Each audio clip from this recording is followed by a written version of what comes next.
எடுக்கணுங்கிற ஒரு சாகச முயற்சிக்கு அது மாதிரி வெளியில இருந்து யாரும் வரவில்லை. உள்ள இருக்கிறவர் சமாளிப்பது என்ற வகையில ஒரு தலைப்பு. அந்த தலைப்பை வந்து சாதாரணமா ஒரு இதா எடுத்துக்காம ஒரு சாகசமான தலைப்பாகவும் வழக்கமான என்னுடைய துடுக்குத்தனத்தால் நான் எடுத்திருக்கிறேன். அதனால என்னுடைய தனித்தன்மைன்னு எனக்கு எதா இருந்தா அந்த துடுக்குத்தன்மையை தவிர வேற எதுவும் என்கிட்ட சிறப்பு தன்மை கிடையாது. அந்த வகையில தோழர்களே இன்றைக்கு வந்து நான் வந்து இயக்கவியல் ஆய்வு முறையுடைய வளர்ச்சி போக்க பத்தி என் பார்வை. இதுதான் தலைப்பு. இந்த தலைப்பு வந்து ஒரு பிரபஞ்ச தலைப்பு. பூமிக்குள்ள கூட அடங்காது. அந்த வகையில இப்போ நாம சப்ஜெக்டுக்குள்ள போலாம். தோழர்களே, ஆஹ் நம்ம மனித நாகரிகங்கள்ல நமக்கு இதுவரைக்கும் அறியப்படுற நாகரிகங்கள்ல பலதும் இருக்கு. ஒரு 5000 வருஷம் வந்து நம்ம அறியப்படுறோம். எழுதப்பட்ட வரலாறு. இப்போ மானுடவியல்ல வந்து ஒரு 25 லட்சம் வருஷம் வரலாறு, 2 லட்சமா ஆப்பிரிக்கால இருந்து இப்படின்னு பல பல பிரிவுகள்ல பலதும் வந்து கிளம்பிக்கிட்டு இருக்கு. அது நிறைய இப்ப அடுத்தடுத்த தலைமுறைகள் இப்ப நாம் பாருகிற வரலாறு, நாம் புரிந்து கொள்ற வரலாறை தாண்டி ஒரு ஆழமான பார்வைக்கு வேகமாக போய்கிட்டு இருக்கு. இப்ப அந்த வகையில எல்லா நாகரிகங்கள்லயும் இயக்கவியல் ஆய்வு முறையை பத்தி கண்டிப்பா மனித மனங்கள் சிந்திச்சிருக்கோம். சக்கரத்தை யாரு கண்டுபிடிச்சா? யாருங்க பண்ண முடியாது. அப்ப அது மாதிரி இயக்கவியல் சிந்தனை முறையை வந்து முதல்ல ஆய்வு முறை யார் பேசியிருப்பா அப்படின்னா அது வாய்ப்பில்லை ராஜா தான். ஆனா இப்ப நாம நமக்கான ஒரு ஒரு நோக்கம், இப்ப இன்றைய சமூக பிரச்சனைகளுக்கு, சமூக விடுதலைக்கு இந்த ஆய்வு முறை எப்படி பயன்படுத்துறதுன்னு நாம எடுத்துக்கிட்ட வரம்புக்குள்ள எப்படி வந்து நாம பேசலாம் அப்படிங்கும்போது ஆஹ் அது வந்து இப்ப நான் புரிஞ்ச வரைக்கும் அந்த இடத்துலதான் கெகல் வர்றாரு. ஏன்னா கெகலுக்கு முன்னாடி வந்து இயக்கவியல் ஆய்வு முறையை வந்து பலரும் நம்ம பிரகஸ்பதி, கபிலர், அந்த பக்கம் சீனாவில் ஒரு கிட்டத்தட்ட 2700 3000 வருஷங்கள்ல பல ஞானிகள் மனித இனத்தினுடைய பல திசைகள் பேசி கொண்டு வந்த இந்த ஆய்வு முறை சம்பந்தமான விவாதம் ஒருத்தருக்கு ஒருத்தர் குடுக்கல் வாங்கல் ஆகி ஒருத்தர் கற்றுக்கொண்டு ஒருத்தர் கூடுதலா சாதனை செய்து கடைசியாக வந்து சேர்ந்த இந்த விவாதம் என்பது கெஹல் என்ற ஒரு உருவத்தை எடுக்குது. அந்த உருவத்தை எடுக்கும்போது அப்ப அவர் வந்து இமானுவேல் கான்ட்னு அவருக்கு முன்னாடி இந்த அறிஞர்கள்ட்ட டயலட்டிக்ஸ் கொஞ்சம் அறிகிறாரு. ஆனா கெஹலை பொறுத்த வரைக்கும் அவர் வந்து ஒரு ஆசிரியராக அவர் சேரும்போது அவர் வந்து அவருடைய ஆய்வு பட்டம் வந்து கிரகங்களுடைய சுற்றுப்பாதைகள் தான். அவர் வந்து அறிவியல் சயின்ஸ்ல தான் எடுக்கிறார். ஆனாலும் அவருடைய பேராசிரியர் வேலைகள் முடியும் போது அவர் வந்து ஒரு என்சைக்ளோபீடியாவை தயாரிக்கிறார். ஒரு கலைக்களஞ்சியம். அந்த கலைக்களஞ்சியத்துல அவர் தர்க்கத்தை பத்தியும் பிலாசபி பத்தியும், அதாவது அவர் வந்து தத்துவ அறிவியல்களுக்கான கலைக்களஞ்சியம் அது. அதுக்கு அவர் எழுதின புத்தகங்கள் வந்து அப்போ பான் பல்கலைக்கழகத்துல ஜெர்மனியில இருந்த பல்கலைக்கழகங்கள்ல மிகப்பெரிய ஒரு அதிர்வலைகளை இளம் தலைமுறையத்தை ஏற்படுத்துது. 2 விதமா ஆயிடுறாங்க. இடதுசாரி கெகலியர், வலதுசாரி கெகலியர்னு எப்படி ரொம்ப வித்தியாசமான விஷயம். இப்ப வலதுசாரிகள் இடதுசாரிகளுமே வந்து ஒரு பிலாசபில இருந்து வர்ற மாதிரியான ஒரு அதிர்வு வருது. இப்ப நான் இங்க உங்க கவனத்தை என்ன ஈர்க்கிறேன்னா, அவர் வந்து 1770 பிறந்து 1831 இறந்துட்டாரு. கெகல் இறக்கும்போது மார்ச் 13 வயசு பையன். அவர் 13 வயசு பையனா இருந்தாலும் அவர் வந்து இவர் மார்ச் வந்து பான் பல்கலைக்கழகத்துக்கு போறாரு, லாப்படிக்கு போறாரு. ஒரு வருஷம் தான் அங்க ஏதோ சம்திங் பிரச்சனை ஆகுது. வேற யூனிவர்சிட்டி பெர்லின் மாத்துறாங்க. மாத்தி கடைசியா அவர் வந்து சென்னை அப்படின்னு ஒரு யூனிவர்சிட்டியில தான் டாக்டரேட் பண்றாரு. அதுவும் கூட அணுவியல் கொள்கை பற்றி தான் பண்றாரு. அறிவியல் கொள்கை எபிக்யூரஸ் டெமாக்ரஸ்ங்கிற கிரேக்க தத்துவ ஞானிகள் அதை இயற்கையை புரிஞ்சுக்கிறதுக்காக ரெண்டு பேருமே கெகலும் மார்க்சுமே கூட 2 பேருமே அறிவியல்ல கால் ஊன்றி நின்ற தத்துவ ஞானிகள் தான். ஆனாலும் இப்ப அவருடைய கலைக்களஞ்சியத்துல நிறைய வந்து ஒரு இது ஏற்படுது. அதாவது வளர்த்து எடுக்கிறார். அவர் டயலக்டிக்ஸை ஒரு கேட்டகரைஸ் பண்ணி அதை ஒரு விளக்கப்படுத்துறாரு. இப்போ அந்த விளக்கப்படுத்துகிறத பொறுத்த வரைக்கும் நாம வந்து அதை எப்படின்னா உதாரணமா தத்துவ ஞானத்தை ஒரு கற்பப்பை அப்படின்னு நம்ம அம்மாவின் கற்பப்பை நம்ம ஒரு உருவகம் செஞ்சுக்கிட்டோம்னா ஒரு 6 மாச குழந்தை வடிவத்துல இப்ப நம்ம கிட்ட இயக்கவியல் வந்து சேர்ந்த அந்த வடிவம் வளர்ச்சி அடைஞ்ச வடிவம் கார்ல் மார்க்ஸ், எங்கெல்ஸ், லெனின் வழி மாவோ வழியா வந்திருக்கு. ஆனா இப்ப அந்த வடிவம் என்பது ஒரு 6 மாச குழந்தை வடிவத்துல கெகலுடைய படைப்புகள்ல அது உருவெடுக்குது. அப்ப அதுல வந்து உங்களுக்கு கெகலுடைய விஷயங்களுடைய சுருக்கத்தை நம்ம சொன்னோம்னா ஸ்டான்பர்ட் யூனிவர்சிட்டி அவங்க பிலாசபி டிபார்ட்மெண்ட்ல அதனுடைய சுருக்கத்தை நேற்று நான் ரொம்ப நேரம் படித்தேன். ரொம்ப ஆழமா அதுல வந்து அவங்க வந்து கெகல் வந்து முரண்பாடுகள், நம்ம இன்னைக்கு முரண்பாடுகள்ங்கிற வார்த்தையை பயன்படுத்துறோம். ஜெர்மன் வார்த்தையில இருந்து ஆங்கிலத்துக்கு போகும்போது ஒண்ணுக்கு ஒண்ணும் மாறான வேறு வேறு பண்புகள் கொண்ட அப்படிங்கிற மாதிரி ஒரு அருவமான வேற சில விஷயங்களோட தான் அந்த இது அவருடைய இது இருக்கு. ஹெகல் வந்து அதே நேரத்துல நிலைமறுப்பு பத்தி பேசியிருக்காரு. நிலைமறுத்த அப்புறம் தீசிஸ், ஆன்டிதீசிஸ், சிந்தீசிஸ் பத்தி பேசியிருக்காரு. இது ரொம்ப அட்ராக்ட் ஆயிடுச்சு. மார்க்ஸ் வந்து இதை ரொம்ப இதா வளர்த்தெடுத்திருக்காரு. இப்ப நம்ம இன்னைக்கு பேசுறோம்னா அந்த பேச்ச ஒரு ஆரம்பத்துல ஹெகல் அந்த பங்களிப்புக்கு அந்த பெருமைக்கு ஆளாயிறாரு. அப்போ அவர் வந்து அவருடைய தத்துவ உரையாடல்கள்ல சூன்யத்துக்கு 3 தருணம் இருக்குன்றாரு. நீங்க இந்த இடத்துல மோர் தியரிக்குள்ள இப்ப நம்ம கிராமத்துல சொல்லுவாங்க ஏட்டு சுரக்கா கறிக்கு உதவாதுப்பா. நீங்க ஓவரா தியரிக்குள்ள போயிட்டீங்கன்னா இந்த மன குகைக்குள்ள பட்டு எதிரொலிக்கிறதுக்குள்ள ஒரு விவாதம் இருக்கு பாருங்க, பயங்கர போதையாயிரும் பாரு. அந்த போதைக்குள்ளேயும் அவர் போறாரு. நம்ம புராணங்கள்ல யமலோகம் வந்து எத்தனை யோசனை நீளம், எத்தனை யோசனை அகலம்னு பழைய புராணங்கள்ல இருக்கு. 7, 8 வயசுல அந்த புராணங்களை படிக்கும்போது யமலோகம் என் கற்பனையில வரும். அப்படி இப்படி அம்மா அப்படி இருக்காரு. அது மாதிரி ஒரு சூன்யத்துக்குள்ள 3 கால பொழுதுகள் இருக்கு அப்படின்னா இன்ட்ரெஸ்டிங்கா இல்ல? எப்படிப்பட்ட ஒரு இலக்கியமா இருக்கு. இப்ப அந்த பக்கமும் ஒரு பங்களிப்பு செலுத்துறாரு ஹெகல். இந்த பக்கம் வந்து வளர்ச்சியினுடைய படிநிலைகளை பற்றியும் ஒரு பங்களிப்பு செலுத்துறாரு. கார்ல் மார்க்ஸுக்கு ரொம்ப அட்ராக்டிவ் ஆனது வந்து இந்த படிநிலைகள். இப்ப அவர் வந்து உங்களுக்கு வந்து அந்த நிலைமறுப்பு, முரண்கள், தீசிஸ், ஆன்டிதீசிஸ் இதுல எல்லாம் வந்து அந்த பங்களிப்பை முழுக்க உள்வாங்கி செய்றாரு. ஆனா கார்ல் மார்க்ஸ் என்ன வந்து கெகல் அவருக்குரிய மரியாதைகள் எல்லாம் கொடுத்த பிறகு அவர் என்ன சொல்றாரு மூலதனம் புத்தகத்துல, கெகலுடைய இயங்கியலும் என்னுடைய இயங்கியலும் நேர் எதிரான. அது ஃபேமஸானது தெரியும் உங்களுக்கு. அவர் தலையில நின்றுகிட்டு இருந்துச்சு, நான் அதை பிடிச்சி திருப்பி காலில் நிக்க வச்சேன்னு சொல்றாரு. ரொம்ப இன்ட்ரெஸ்டிங்கான அவரே சொல்றாரு. அப்ப அவர் என்ன சொல்றாருன்னா, வெளியே இருக்கிற உலகங்கிறது அவருக்கு வந்து மனசுக்குள்ள இருக்கிற கருத்தோட பிரதிபலிப்பு தான் அந்த உலகம். ஆனா எனக்கு கருத்து தான் வெளி உலகத்தினுடைய பிரதிபலிப்பு. அப்படின்னா அப்போ அந்த இடத்துல கெகலுக்கு மார்க்ஸுக்கும் முறிவு ஏற்பட்டு அப்போ டோட்டலா பிரேக்கப் ஆகுது. இப்ப அந்த இடத்துல இருந்து நாம வந்து கார்ல் மார்க்ஸனுடைய பங்களிப்புகளை பார்க்கும்போது கார்ல் மார்க்ஸ் வந்து எங்கெல்ஸும் கார்ல் மார்க்ஸும் ஒருத்தருக்கு ஒருத்தர்ல கலந்துருக்கிறாங்க. எங்கெல்ஸ்ன்னு சொன்னா அது கார்ல் மார்க்ஸ் தான், கார்ல் மார்க்ஸ்ன்னு சொன்னா அது எங்கெல்ஸ் தான்.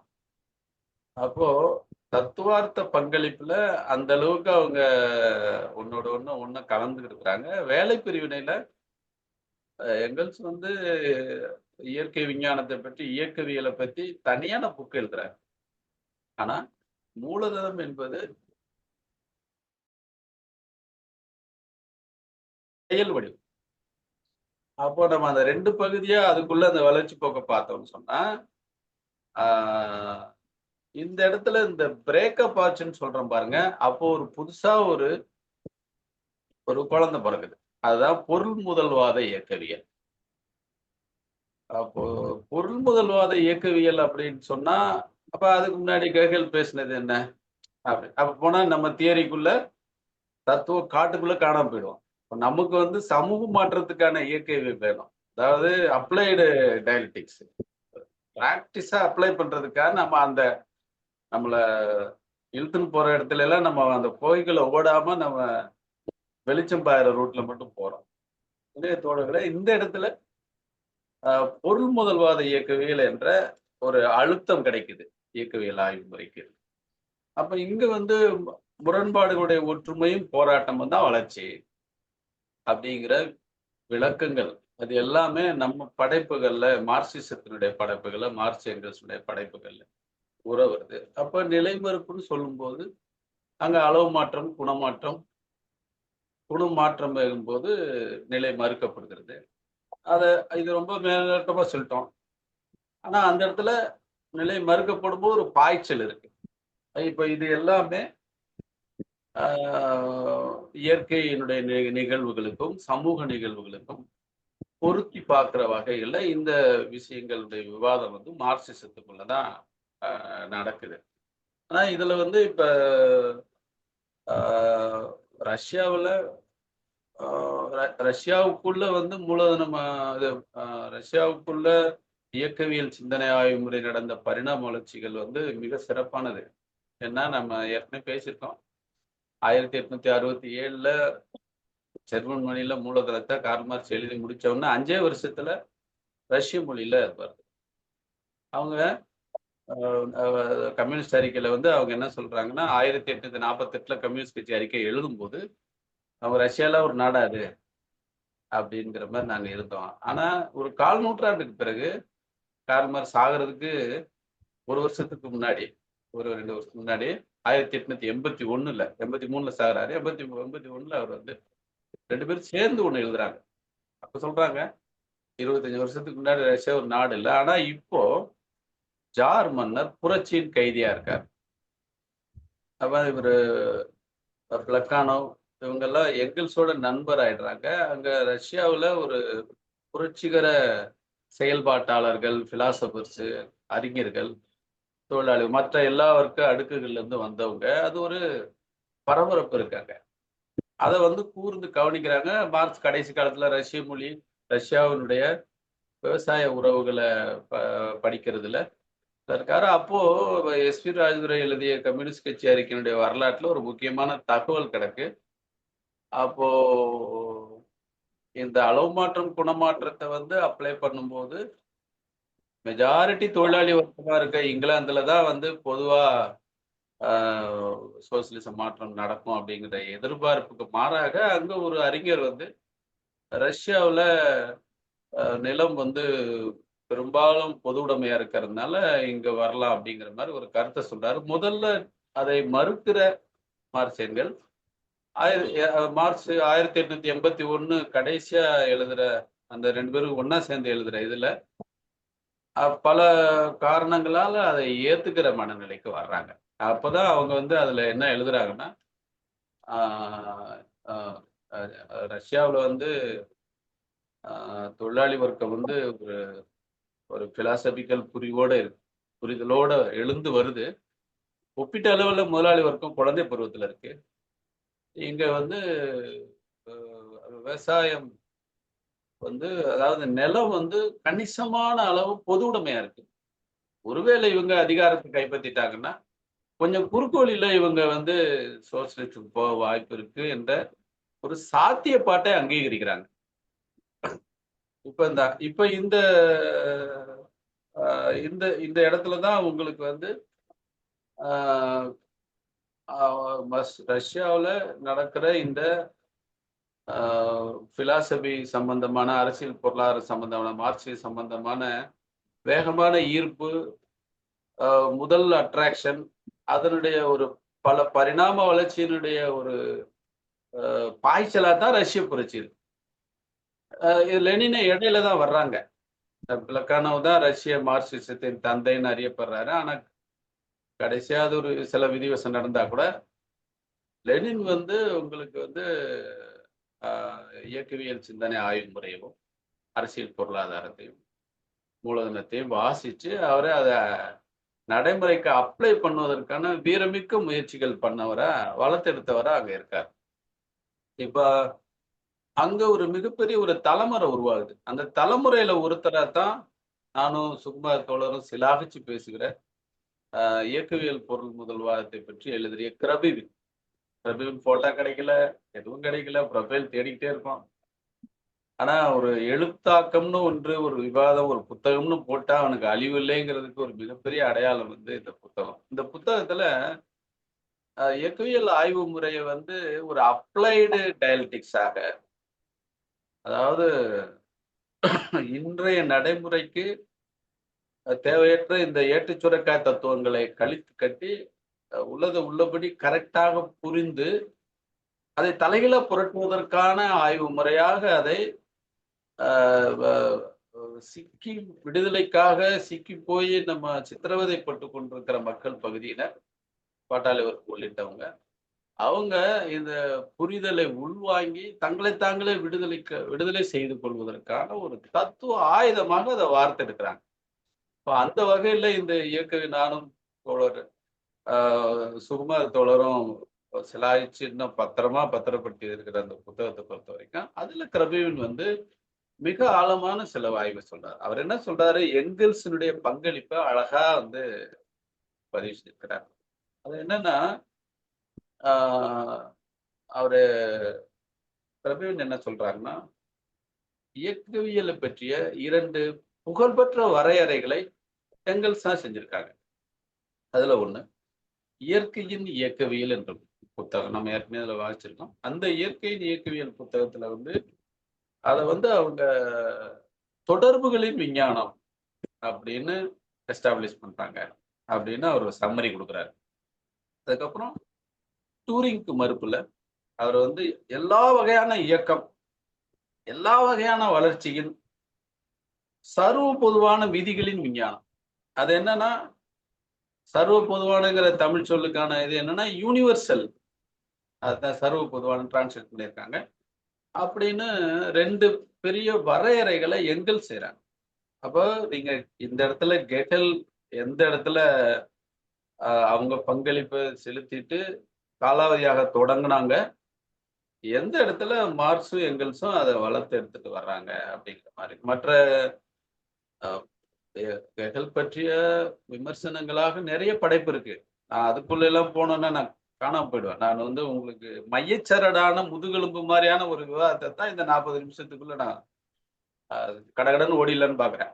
எனிவே நான் வந்து அந்த பிழிவாக அந்த அத கெகல் மீது மார்க்சும் எங்கெல்ஸும் நடத்திய விவாதங்கள், படைப்புகளுடைய ஒரு நல்ல துணியை பிழியிற மாதிரி பிழிஞ்ச 2 வரையறைகளாக கிரபிவின் அவர்கள் இந்த 2 வரையை கொடுத்தார். இயக்கவியல் என்றால் தொடர்புகளின் விஞ்ஞானம். அது வந்து அனைத்து வகையான இயக்கம், அனைத்து வகையான வளர்ச்சியின் சர்வ பொதுவான விதிகளின் விஞ்ஞானம். இந்த இந்த இடத்துல வந்து நீங்க லெனின் வர்றாங்க. இப்ப லெனின் வரும்போது நான் வந்து மார்க்ஸ் எங்கெல்ஸ் அவங்களுக்கு ஊடாக வரும்போது அதை இருந்து அந்த வளர்ச்சி போக்க தொட்டு காட்டிட்டேன். லெனின் வரும்போது லெனினிசத்தினுடைய பங்களிப்புகளையும் கூட கிரபிவின் தான் நமக்கு தொகுத்தளிக்கிறாங்க. தனிப்பட்ட என்னுடைய தேடுதல்ல நான் வந்து பார்த்த வகையில நீங்க 38வது அவருடைய தொகுப்பு நூல்கள்ல 38 லெனினுடைய தொகுப்பு நூல்கள்ல 38வது அத்தியாயத்துல அவர் வந்து இயக்கவியல் சம்பந்தமாக சுருக்கமான மேலும் அதை வளர்ப்பதற்கான முயற்சிகள் எல்லாம் பதிவாயிருக்கு. நீங்க அதை நேரடியாகவும் வாசிக்கலாம். ஆனா கிரபிவின் இங்க தொகுத்து சொல்றது என்ன அப்படின்னு சொன்னீங்கன்னா, அவர் வந்து இந்த எங்கெல்ஸினுடைய வரையறுப்புகளுடைய அடிப்படையில அவர் எஸ்டாப்ளிஷ் பண்றதுங்கிறது இயக்கவியல் சிந்தனை ஆய்வு முறைய 2 கோட்பாடு இருக்கு. அது வந்து யூனிவர்சல் கனெக்ஷன் அண்ட் இன்டராக்ஷன். 2வது கோட்பாடு வந்து வளர்ச்சி பற்றிய கோட்பாடு. இந்த 2 கோட்பாட்டுக்குள்ள இருந்துதான் மற்ற அதனுடைய அளவு மாற்றம், குணமாற்றம், முரண்பாடுகளுடைய ஒற்றுமையும் போராட்டமும் அதுவே வளர்ச்சியா இருக்கிறது. இந்த மாதிரியான விஷயங்களை இந்த அடிப்படையில நின்னு பண்ணணும். ஏன் நான் அதுக்குள்ள அழுத்தம் கொடுக்குறேன்னா, அடிப்படையில நின்னு பண்ணலைன்னா, ஆ மார்க்ஸ், எங்கெல்ஸ் செய்த அந்த சாதனைகள உள்வாங்காம, கெகல் மாரி ஆ இயக்கவியல பேசுற சறுக்கல்களுக்கு ஆளாகுறாங்க. அதுக்கு நான் உதாரணங்களையும் நான் சொல்ல முடியும். உதாரணமா, சில தோழர்கள் ஆ முரண்பாடுகள மட்டும் பேசுவாங்க. ஆ அல்லது அளவு மாற்றம், குணமாற்றம் மட்டும் பேசுவாங்க. இந்த அளவு மாற்றம், குணமாற்றம் பொதுவா பேசுவது. பாய்ச்சலை அது இடையில நடக்கிற அந்த பாய்ச்சலை உள்வாங்காமல் பொதுவா ஆ அளவு மாற்றம், குணமாற்றம் பேசுவது. இது எல்லாமே ஆ ஒரு ஒரு உள்ளத உள்ளபடி விளங்கிக் கொள்கிற ஒரு ஒரு இதுக்கு அல்லது அ மார்க்சிய சாதனைகளுக்கு அடித்தளமா இருக்கிற அந்த வளர்ச்சி போக்குக்கு உதவி செய்யாத மாரி ஆயிடும். ஏன்னு சொன்னா, அ லெனினே கூட என்ன சொல்ல ஆரம்பிச்சுட்டாங்கன்னா, மார்க்சிய வடிவத்திலே இருக்கிறாங்க. ஆனா, மார்க்சியத்துக்கு விரோதமா பேசுறாங்கன்னு மென்ஷிவிக்கிற்கு எதிரான சண்டையில அவர் நெறைய பயன்படுத்திட்டார். இப்போ அவருடைய வள அவர வளர்த்தெடுத்ததா இருக்கிறதுங்கிறது மார்க்சியா, அதாவது இயக்கவியல் ஆய்வுமுறைக்கு 4 விதிகள் அப்படின்னு அந்த 4 விதிகள வந்து அவர் சொல்றார். இப்ப கிரபியூனுடைய தொகுப்பு எப்படி இருக்குன்னா, இந்த அடிப்படையில நின்னு நீங்க ஆரம்பிங்கன்னு சொல்றாங்க. இந்த அடிப்படையில இருந்து ஆரம்பிச்சுக்கிற ஆய்வு எப்படி இருக்கணும்னு சொன்னா, அதுக்கு கெகல் உதவி செஞ்சாலும் கூட, நீங்க எதையுமே இயங்கிக் கொண்டிருக்கிற ஒண்ணா கணக்குல எடுத்துக்கங்க. ஆ அ அது அது இயங்கிக் கொண்டிருக்கிற ஒண்ணா கணக்குல எடுத்துக்கங்க. எல்லாவற்றையோடும் தன்னுடைய தொடர்புகளால பிணைக்கப்பட்டிருக்கிறதா பாருங்க. அப்படின்னு சொல்லி 2. அதுல வந்து நீங்க லெனின் என்ன சொல்றாங்கன்னா, மனித அனுபவத்தோட அத வரையறை செய்யுங்கன்றார். அந்த நிகழ்ச்சியவோ, அந்த பொருளையோ. கடைசி விதியா அவரு என்ன சொல்றாருன்னா, உண்மை வந்து வெளிப்படையானது. அத அறிய முடியும்னு நம்புங்க.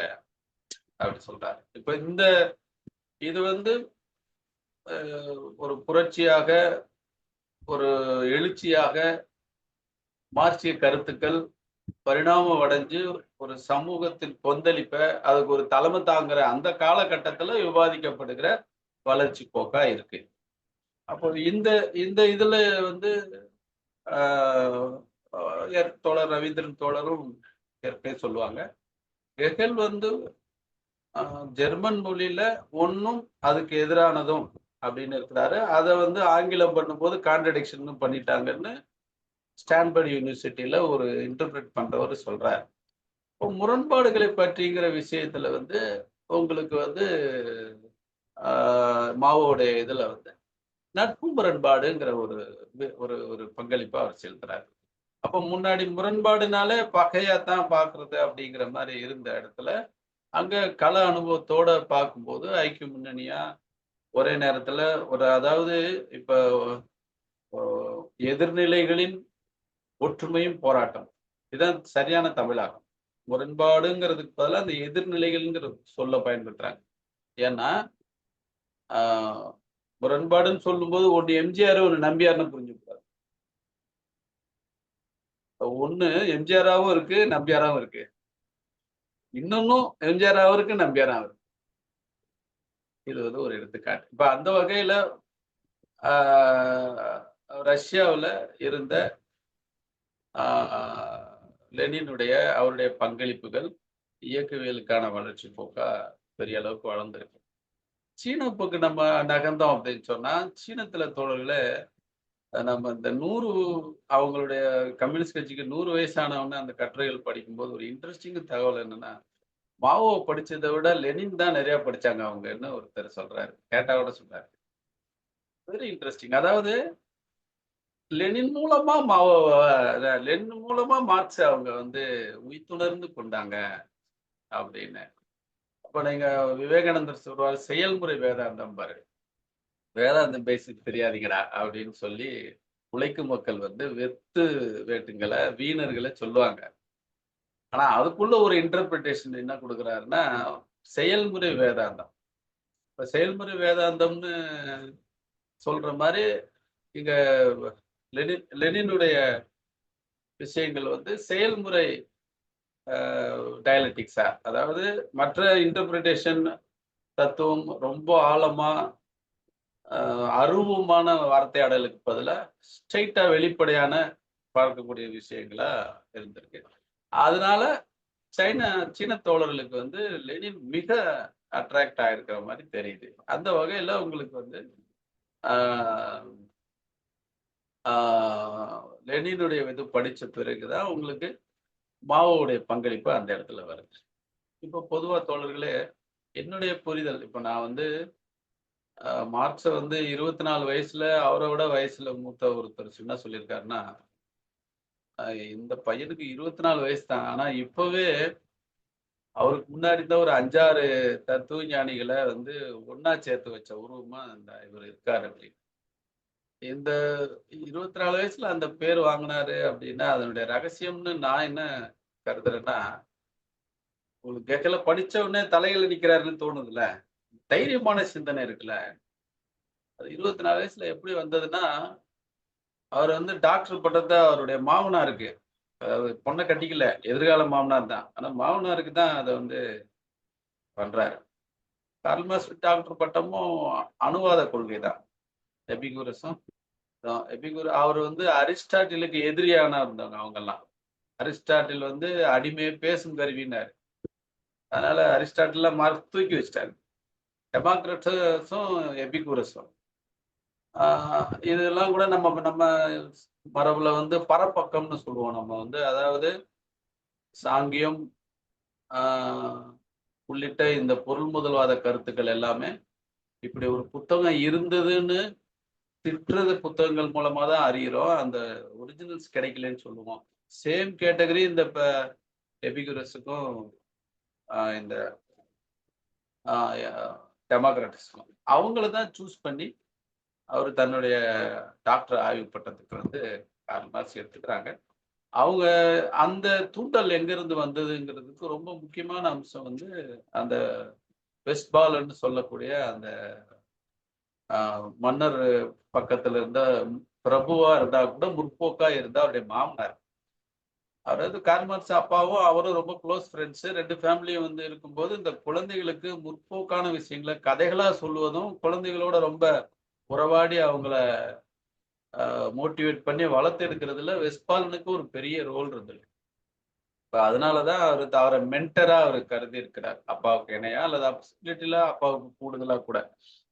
சட்டம் படிக்கணும் அப்படின்னு சொல்லிதான் விரும்பி தன்னை போர் வக்கீல் ஆகணும்னு சொல்லிதான் அப்பா போய் சேர்க்கிறாரு கார்ல் மார்க்ஸ். ஆனா அதுல சரியா வரல. யூனிவர்சிட்டி மாத்துற மாதிரி ஆகுது. ஆனா டாக்டர் பட்டம் சட்டத்துல பண்ணல, அவர் பிலாசபில தான் பண்றாரு.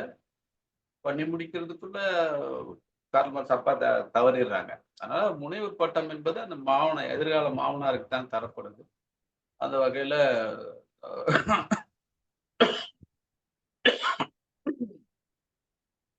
தோழர்களே, இப்ப அவருடைய தைரியமான சிந்தனை என்பது அது ஒரு லெகசியா நம்ம சொல்றோம். அப்போ லெனினும் கூட மார்க்ஸை வந்து தாண்டி குதிப்பதற்கான மக்களுடைய போராட்டங்கள் எழுச்சிகளோட அந்த கருத்துக்களை ஒப்பிட்டு அந்த கருத்தை வந்து போராட்டத்துக்கு எப்படி பயன்படுற மாதிரி வளர்த்து எடுக்கிற அந்த லெகசியில ரொம்ப இருந்ததுனால தான் அதுவே மாவோட்ட படைப்பாளர். இப்ப நம்ம இந்திய இதுக்குள்ள நம்ம வந்துருவோம்.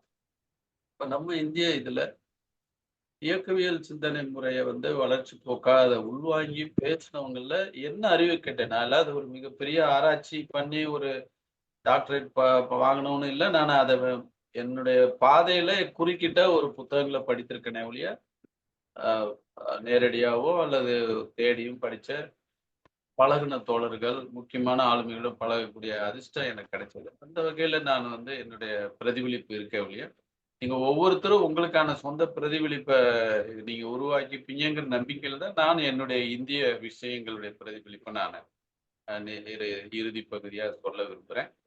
இப்போ அந்த வகையில உங்களுக்கு வந்து இங்க டயலெக்டிக்ஸ் ஆய்வு முறைங்கிறது வந்து இந்தியாவுக்குள்ள வரும்போது ரபீவன் வந்து அதாவது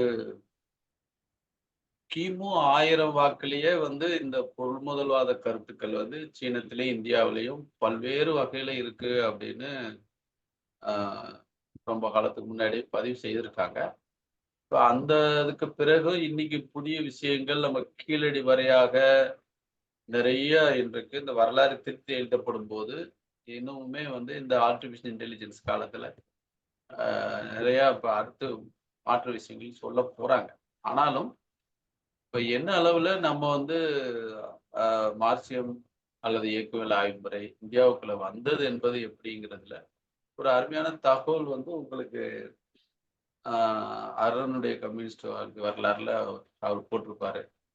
முதலாம் அகிலத்துக்கு இந்தியால இருந்து ஒரு லெட்டர் போயிருக்காரு. யாருன்னு கண்டுபிடிக்க முடியல. இன்ட்ரெஸ்டிங் தகவல். கார்ல் மார்க்ஸ் ஒரு சின்ன அமைப்பு தான் அது.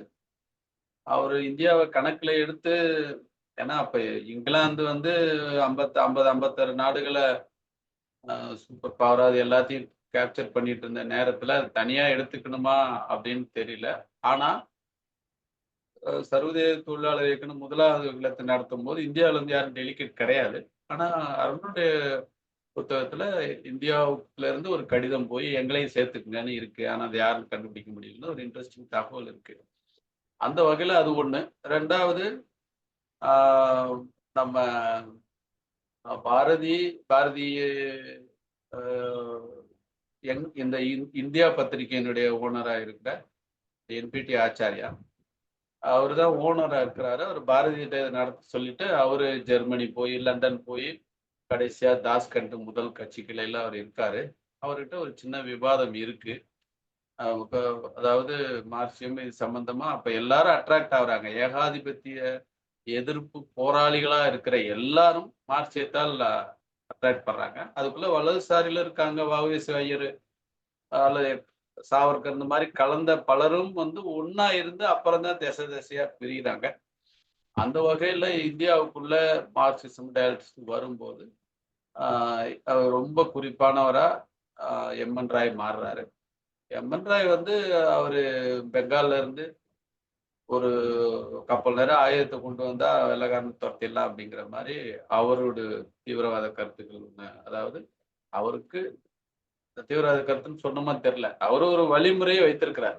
அந்த வழிமுறையோட அவர் போய் அவர் வந்து வெளிநாடுகள்ல இருக்கும்போது அவர் வேகமா படிக்கும்போது பலதும் படிக்கும்போது மெக்சிகோல அவர் அமெரிக்காவுக்கு பக்கத்துல இருக்கிற ஒரு நாட்டுல அவர் வந்து கம்யூனிஸ்ட் கட்சியினுடைய நிறுவனராக மாறுற ஒரு வித்தியாசமான ஒரு நிகழ்வு நடக்குது. சோவியத் யூனியனுக்கு பிறகு சோவியத் யூனியனுக்கு வெளியில முதல் கம்யூனிஸ்ட் கட்சியா வேற அது ஆயிடுது. ஒரு இந்தியர் அங்க போனாரு, அவர் அங்க ஃபவுண்டரா இருந்தார் அப்படிங்கிற மாதிரி ஆகி அங்கிருந்து ஒரு அகிலத்துக்கு அழைக்கப்பட்டு அங்க இந்தியாவுக்குள்ள நீங்க பேசுங்க அப்படின்னு 3ஆம் அகிலத்துல அவரும் ஒரு ஒரு மரியாதை கொடுக்கப்பட்டது. லெனின் வந்து ஆசிய விவகாரங்கள்ல ஆழமான புலமை கொண்டவர்னு ஒரு குறிப்பிட்ட காலகட்டம் வரைக்கும் எம்.என். ராயோட ஒரு நல்ல மரியாதையோட தான் இருந்திருக்கிறாரு. நான் வந்து இங்க பொதுவா வந்து லெனின் அவர் ஏத்து பேசிட்டாரு, அவர் மாற்றா பேசிட்டாரு, மாற்று கொடுத்து கொடுத்தாரு. அவரு அவர் வந்து அப்படி ஆயிட்டாரு, இப்படி ஆயிட்டாருன்னு ஒரு எம்.என். ராய்க்கு இந்திய சூழல்ல போதுமான மரியாதை, அதாவது விமர்சிக்கலாம் அவரை. ஆனா போதுமான மரியாதை கொடுக்கப்படவில்லை என்ற ஒரு கருத்துல நான் இருக்கேன். ஏன்னா அதுக்கு அகிலமும் ஒரு காரணம். அவங்க சோவியத் யூனியனையும் இந்திய புரட்சியாளர்கள்ன்ற புத்தகத்துல வந்து போட்டு அடி அடிச்சு காலி பண்ணியிருக்காங்க எம்.என். ராய. அதுல வந்து யாரெல்லாம் என்னென்ன விவாதம் வச்சாங்கன்ற விவாதமும் இருக்கு. நம்ம எம்பிடி ஆச்சாரியாவும் அப்துல் ரப்பார்னு ஒருத்தரும் வந்து டிப்ரஸ்ட் கிளாஸ் பத்தி அங்க பேசுறாங்க. டிப்ரஸ்ட் கிளாஸ்னா என்னன்னு அந்த ஆத்தர் சோவியத் யூனியனுடைய இந்திய புரட்சியாளர் ஆத்தர் என்ன சொல்றாருன்னா பரப்புரைனா என்னன்னு தெரியல இந்த புரட்சியாளர்களுக்குன்னு சொல்றாரு. உதாரணமா அவங்க என்ன கேட்கறாங்கன்னா பணம் கொடுங்க, ஆயுதம் கொடுங்க, நாங்க எல்லையில இருக்கிற பழங்குடிகள்லாம் வச்சு ஒரு இராணுவத்தை உருவாக்கி நாங்க இந்தியாவை பிடிச்சிட்டு அப்புறம் நாங்க சோசியலிசத்தை அமல்படுத்துறோம் அப்படின்னு இவங்க பேசுறாங்க. ஏன்னா அரசியல்னா இப்போ நம்ம இன்னைக்கு நடத்துகிற இந்த கட்சிகளின் அரசியல்ங்கிறது உருவாகாத ஒரு காலகட்டம். அதனால ரஷ்யாவில் என்ன அவங்களும் மன்னராட்சி பண்றது முன்னாடி போல்ஷிவிக் இந்த சமூக ஜனநாயக கட்சின்னு அவங்க பண்ணியிருக்கிற அந்த பிராக்டிஸ் கூட பெரிய அளவுக்கு நம்ம தோழர்களுக்கு அப்போ பயிற்சி இல்லாத காலகட்டமா இருக்கு. அப்போ நீங்க இந்தியாவை பற்றி ஒரு புத்தகம் எழுதுங்கங்கும் போது அபானி முகர்ஜியும் இவரும் ரெமன் ராயும் மாற்றத்தின் காலத்தில் இந்தியான்னு ஒரு குண்டு புக் எழுதியிருக்காங்க. அப்போ அங்க வந்து பொருளாதார உறவுகள் வந்து இந்தியாவில் எப்படி இருக்கு அப்படிங்கிற மாதிரியான ஒரு வரையறைகள் இருக்கு. அப்போ அதுல சாதிகள் சம்பந்தமாலாம் வந்து ரொம்ப வேகமா கடந்து போறாரு எம்என் ராய். எம்என் ராய் வந்து என்ன சொல்றாருன்னா, புரட்சிக்கு தயாரா இருக்கு. நிறைய தொழிலாளி வர்க்கங்கள்லாம் சிறப்பா உருவாயிட்டாங்க அப்படின்னுங்கிற மாதிரி நம்ம புரட்சிக்கு மாற்றத்துக்கு பாய்ச்சலுக்கு தயாரா இருக்கு இந்தியா அப்படிங்கிற மாதிரியான ஒரு ஒரு ஆர்வமான ஒரு நிறைய புள்ளிவிவரங்கள் இருந்தா கூட ஆர்வமான முடிவுகளா தான் அந்த இடத்துல அது வருது. ஆனா மாவோ காந்தியை நிர்ணயம் பண்ணுவது சம்பந்தமா இதுல எல்லாம் அவங்களுக்கு இயக்கவியல் பாய்வு முறையோட தான் அவங்க பண்றாங்க. இப்ப அவரு வந்து காந்திய மிகப்பெரிய ஆர்கனைசர், அவர் வந்து ஒரு போராளி அப்படின்னு பார்க்கும்போது, லெனின் பார்க்கும்போது, இவர் எம்என் ராய் என்ன சொல்றாருன்னா, அவர் மதத்தை அரசியலையும் கலக்கிறாரு. அது வந்து அவர் ஒரு பிற்போக்குவாதி அப்படிங்கிற மாதிரி அவரு வேற ஒரு டைரக்ஷன்ல இருந்து ஒரு இதை பண்றாரு. ஆனால் எம்என் ராயே வந்து பின்னாடி இந்தியாவுக்கு வந்து பிரிட்டிஷ் கால பிரதமருக்கு அட்லின்னு நினைக்கிறேன் லேபர் பார்ட்டி பிரதமருக்கு லெட்டர் போடுறாரு. அதுல என்ன சொல்றாருன்னா, நான் ஆரம்ப காலத்துல இருந்த கருத்துக்களை நிறைய மாத்திட்டேன். இப்ப என் மேல வந்து அந்த பழைய குற்றச்சாட்டுகள்லாம் வச்சு என்னை வேட்டையாடாதீங்கன்னு ஒரு லெட்டர் போடுறாரு. அந்த வகையில எம்என் ராயும் ரொம்ப தலைகீழ மாறி வர்றாங்க. கடைசியா காங்கிரஸோட இணைஞ்சு வந்து வேலை செய்யற மாதிரி மாற்றங்களுக்கு உள்ளாகிறாங்க. இப்ப நம்ம இந்த கிளாஸ் வந்து எம்என் ராய அளவிடுவது இல்லை. அவருக்குள்ள செயல்பட்ட டயலக்டிக்ஸ் ஆய்வு முறைகளை எப்படி உருவாங்குறது அப்படிங்கிறது தான். அதுல வந்து அவர் செய்த தைரியமான சிந்தனை பொறுத்த வரைக்கும் இந்தியாவுக்கான ஒரு கம்யூனிஸ்ட் கட்சி அறிக்கை எழுத முயற்சி பண்ணாரு அப்படிங்கிற விவரங்கள் எம்என் ராய்ட்ட இருக்கு. இந்தியாவுக்கான ஒரு அரசியல் சட்டத்தை எழுதுறாரு. அரசியல் சட்டம் சம்பந்தமான கான்ஸ்டியூஷன் சம்பந்தமான விவாதத்தை அவர் தொடக்கிறாரு. ஆனா அவருடைய கான்ஸ்டியூஷன் வந்து தூக்கலா இருக்கு. அது ஒரு உட்டோப்பியனா இருக்கு. வேற லெவலா இருக்கு. அதுல பெரிய அளவுக்கு இப்ப இங்க சாதி பிரச்சனைகள் வந்து இப்போ இந்திய அரசியல் சாசனத்துல எதிர்கொண்ட அளவுக்கு அதுல இல்ல. ஆனா இன்றைய அரசியல் சாசனத்துல கூட சாதிக்க முடியாத பல விஷயங்கள் அதுல இருக்கு. இப்ப அந்த வகையில எதிர்கால இந்தியாவை பற்றிய ஒரு சிறப்பான ஒரு லட்சிய கனவு வந்து எம்என் ராய்ட்ட இருந்தது. அது அவர் பயின்ற மார்க்சிசம் தான். ஆனா அவர் மட்டும்தான் வந்து நம்ம இந்திய தத்துவங்களையும் ஐரோப்பிய தத்துவங்களையும் ஒப்பிட்டு ஆய்வு பண்ணக்கூடிய அவர் காலத்தோட பார்க்கும்போது வேற யாரும் அப்படிப்பட்ட ஒரு மார்க்சியர்கள் இல்லாமல் அவர் தான் உயரத்துல இருக்கிற மாதிரி நான் பார்க்கிறேன். ரொம்ப இன்ட்ரெஸ்டிங்கான விஷயம் என்னன்னா ரெஹல் வந்து பகவத்கீதை மகாபாரதத்தை பத்தி ஒரு ஆர்டிகல் எழுதிட்டார். அதாவது அதை எடுத்து இப்ப தேடினேன், அதுல ஏதாவது ஒரு சம்மரியாவது படிச்சிடலான்னு. அதாவது என்னன்னா வேற மதம் சம்பந்தமான கெகலுடைய வார்த்தைகள்ல எழுத்துக்கள் எல்லாம் கூட இந்திய தத்துவங்கள் பற்றிய தேடுதல் இருக்கு. அதை வந்து ஒரு காலனிய பார்வையில பார்த்தாரு, ரொம்ப அலட்சியமா பார்த்தாரு அப்படிங்கிற மாற்று கருத்துக்கள்லாம் இருக்கு.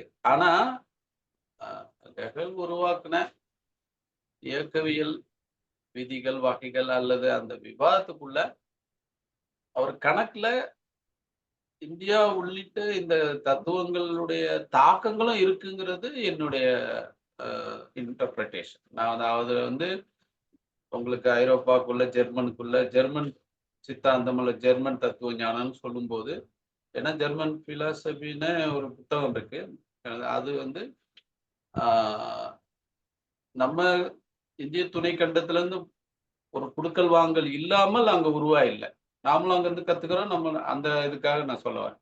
அந்த வகையில எம்என் ராயனுடைய அந்த ஒப்பீட்டு தத்துவ ஆய்வுகள் அது வந்து ரொம்ப முக்கியமானது. அவர் 1959லயே இந்தியாவில் பாசிசம்னு ஒண்ணு வரும்னு சொன்னா அது வந்து மத வடிவத்துல வரும் அப்படின்னு ஒரு ஒரு சின்ன தீர்க்கு தரிசனத்தை எழுதியிருக்கிறாரு. இப்ப இன்னைக்கு வந்து அது ஒரு முன்னறிவிப்பு தான் பண்ணாரு ஒழிய அதை எதிர்கொள்றதுக்கு எப்படி பண்ணாரு அப்படிங்கிற மாதிரி நான் வந்து பார்க்கல. அந்த வகையில இப்ப அவருக்கு பிறகு நம்ம இங்க இந்த பக்கம் சிங்காரவேலர் அந்த மாதிரி இருந்தா கூட அந்த ஒவ்வொரு மாநிலங்களிலும் நிறைய தோழர்கள் இருந்தாலும் கூட இயக்கவியல் சிந்தனை ஆய்வு முறை என்பது இந்திய மண்ணில வித்தியாசமா அது தலைமை பண்புகளுக்காக வளர்த்தெடுத்தவரை நான் டிடி கோசாம்பியை கொஞ்சம் பார்க்குறேன். டிடி கோசாம்பி வந்து ஒரு நானும் தோழர் ரவீந்திரன் தோழரோட பேசினோம். அந்த ரவீந்திரன் தோழர் வந்து ஆ ஒரு அவர் வந்து நிறைய இயக்கவியல் கடுப்பூட்டும் கட்டுரைகள்னு எழுதின அந்த புத்தகம் எனக்கு ரொம்ப அட்ராக்டிவான புத்தகம். அதுல வந்து அவரு இயக்கவியலை பற்றிய சில பயிற்சி கட்டுரை எழுதியிருக்கிறாரு. அதுல வந்து அவரு ஒரு உப்பளத்தை சொல்றாரு. உப்பளத்துல கடல் மீனை காய வைப்போம்.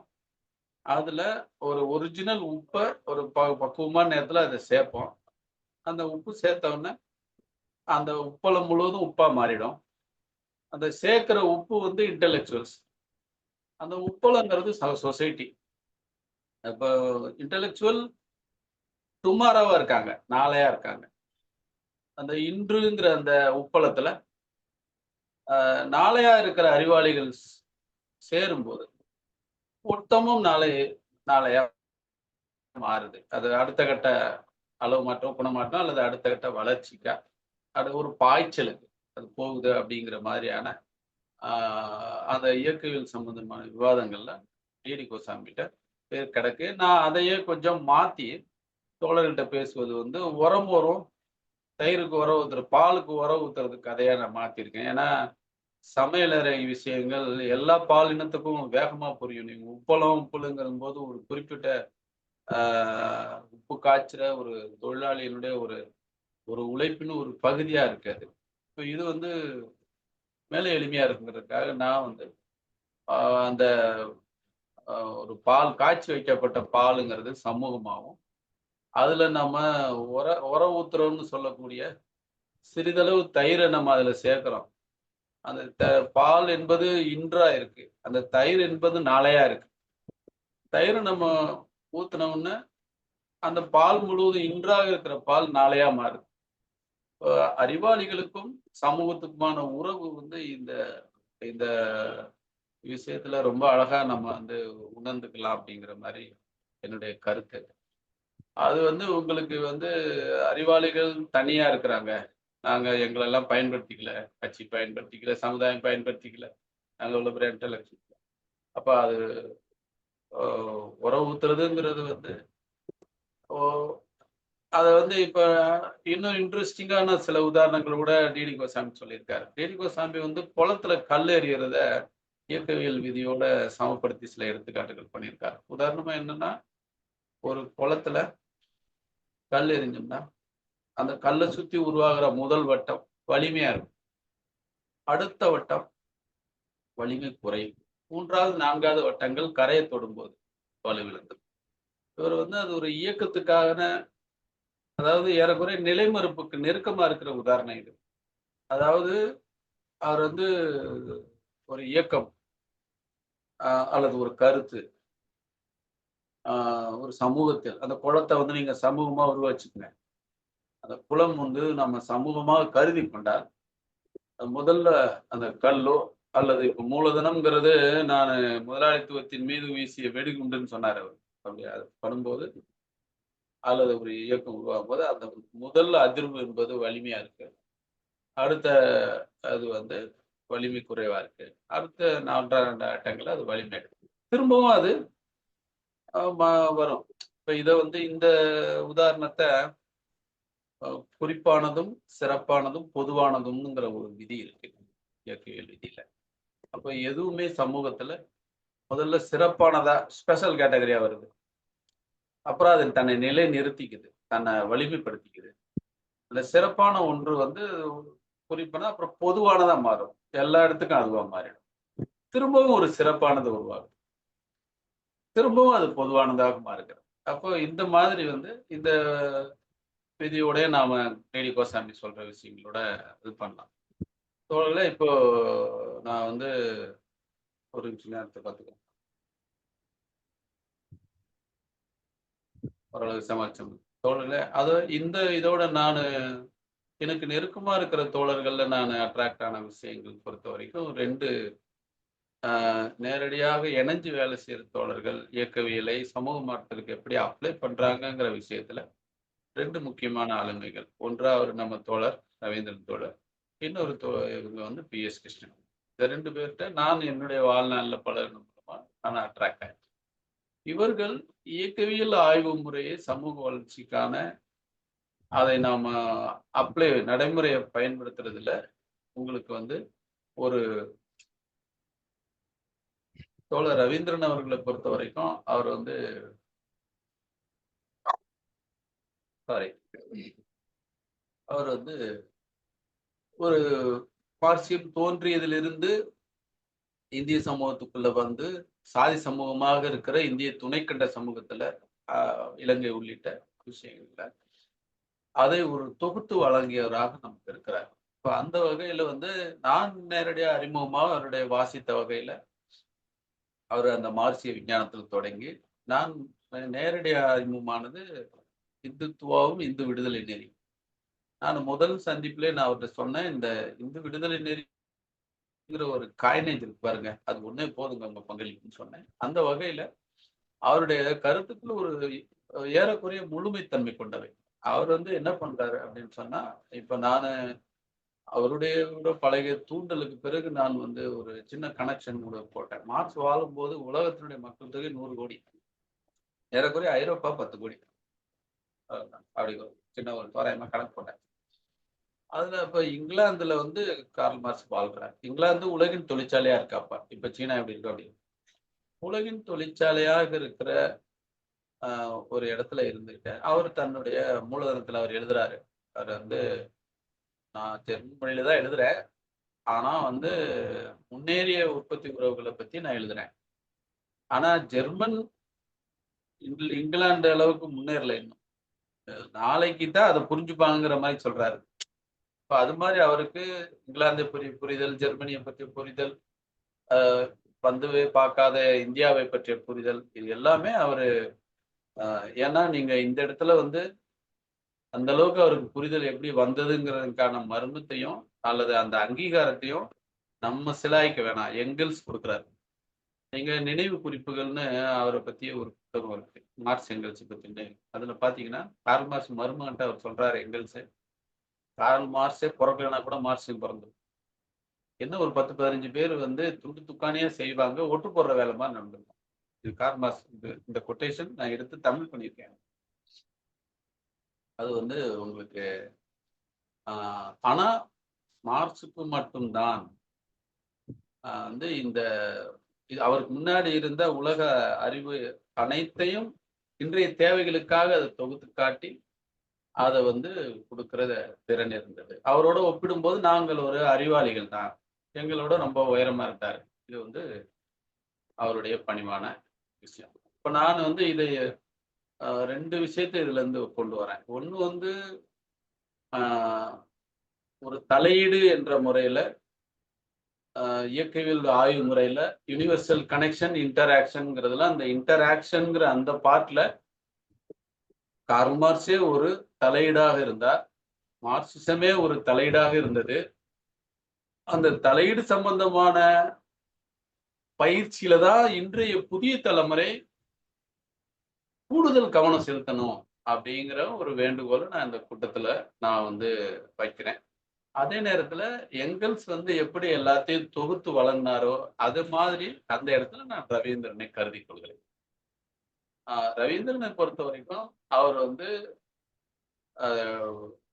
இங்கிலாந்தில் தொழிலாளி வர்க்கத்தின் நிலை என்ற அதுல வர்க்கம்தான், தொழிலாளி வர்க்கம்தான் நெம்புகோல். ஏன்னா எங்கெல்ஸை பற்றிய வாழ்க்கை வரலாறு எழுதிய சோவியத் கம்யூனிஸ்ட் கட்சியினுடைய பெரிய புத்தகம் இருக்கு. அந்த எடிட்டோரியல் போர்டு என்ன சொல்லுதுன்னா, அதுல புத்தகத்துல இருக்கு, பாட்டாளி வர்க்கம் தான் விடுதலைக்கான சக்திங்கிற கருத்துக்கு வர்றதுக்கு முன்னாடி தத்துவ ஞான ஆழமான தத்துவ ஞான திறமை உள்ள இளைஞர் சக்தி தான் சமுதாயத்தை விடுதலை செய்யுங்கிற ஒரு கருத்துக்கு மார்க்ஸ் எங்கெல்ஸ் இருக்காங்க. ஆய்வுக்கு பிறகுதான் ஆய்வுனா நீங்க இங்கிலாந்து தொழிலாளி வர்க்கத்தின் நிலைமைங்கிற புத்தகம் வந்து அயர்லாந்தை சேர்ந்த பெண்மணி அவங்க மேரி பர்ன்ஸ், எங்கெல்ஸினுடைய இணையர்னா இணைந்து வாழ்ந்தோர், லிவிங் டுகெதர்னு சொல்றோம்ல, அவர் கல்யாணத்துல அவங்க 2 பேருக்கும் விருப்பம் இல்லை, லிவிங் டுகெதர். அவங்க வந்து அந்த அம்மா வந்து தொழிலாளி வர்க்கத்தின் நிலைமை அந்த புத்தகத்துக்கு ஆய்வு பண்ணாங்கன்னு எலினார் மார்க்ஸ் அவங்க குறிப்பிடுறாங்க.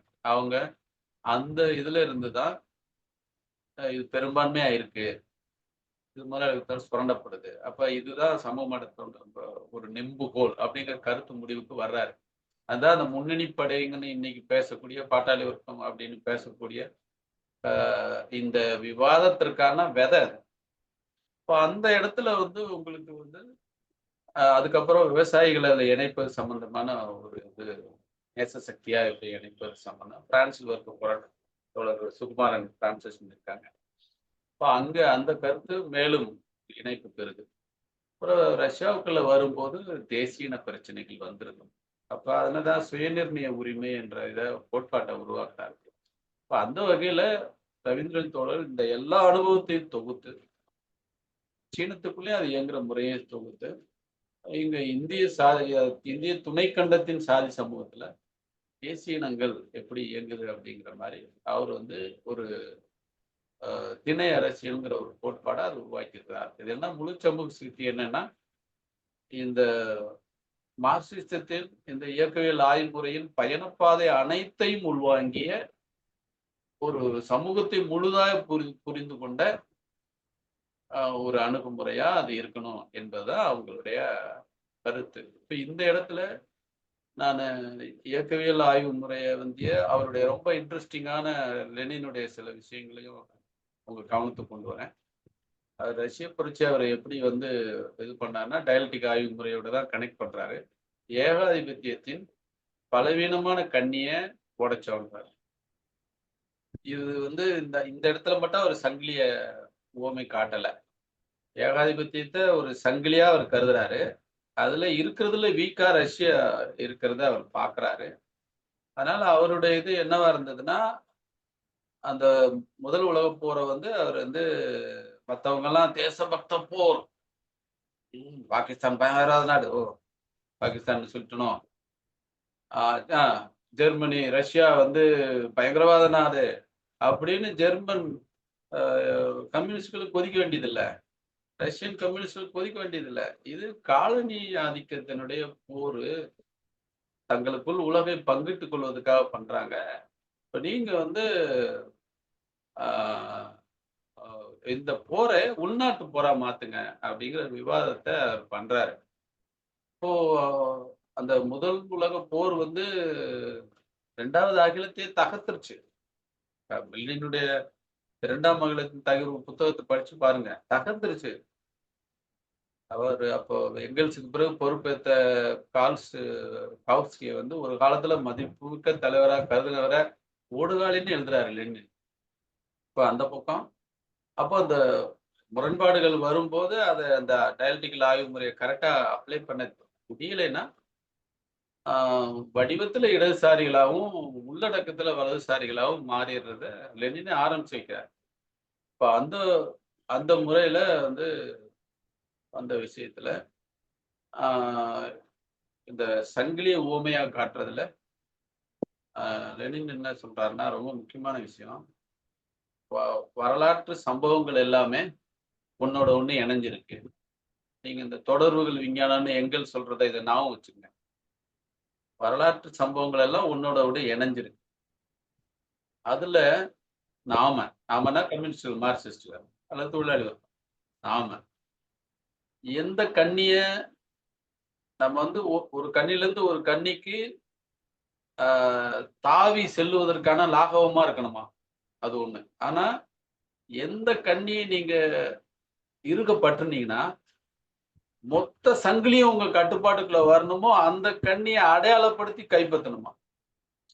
வந்து ஜனங்கள் நாடி துடிப்பு அல்லது அது தீர்மானகரமான ஒரு விஷயத்துல அடிப்படை மாற்றத்தை பண்றதுக்கு வெளிக்காரணம் உள்காரணம்னு சொல்றாங்க. உள்காரணம் அடிப்படை காரணம். அத வந்து அதனால ஒரு எந்த கண்ணிய பிடிச்சேன்னா மொத்தமும் கட்டுப்பாட்டுல வருமோ அந்த கண்ணியை நீ பிடிக்கணும்ன்றாரு.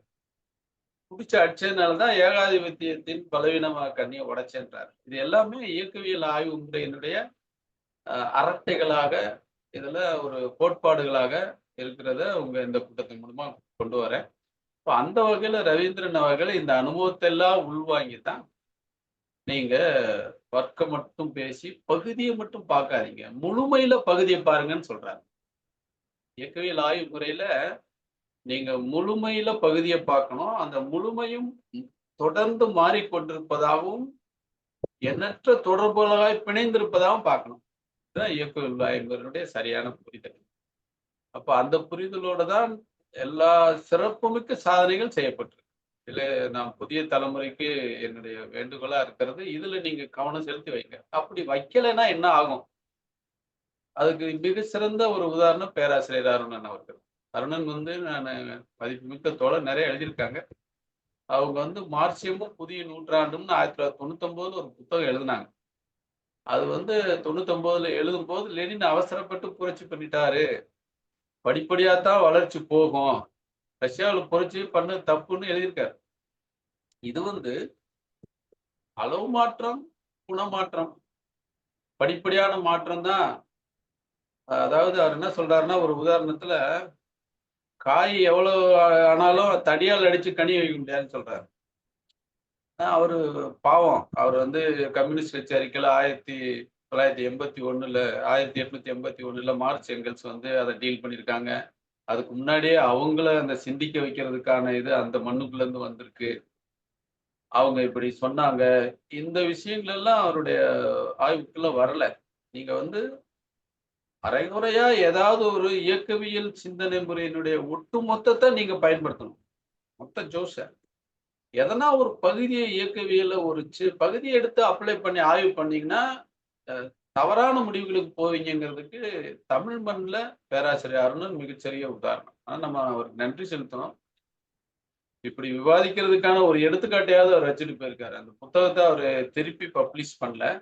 நான் வந்து தீக்குதிர்ல ஆசிரியர் குழுல இருந்தப்போ, அந்த புத்தகத்த நான் வந்து விமர்சிக்கணும்னு எடிட்டோரியல் போர்ட்ல பேசின ஒரு வரலாற்று வாய்ப்பை பயன்படுத்திக்கிட்டேன் நானு.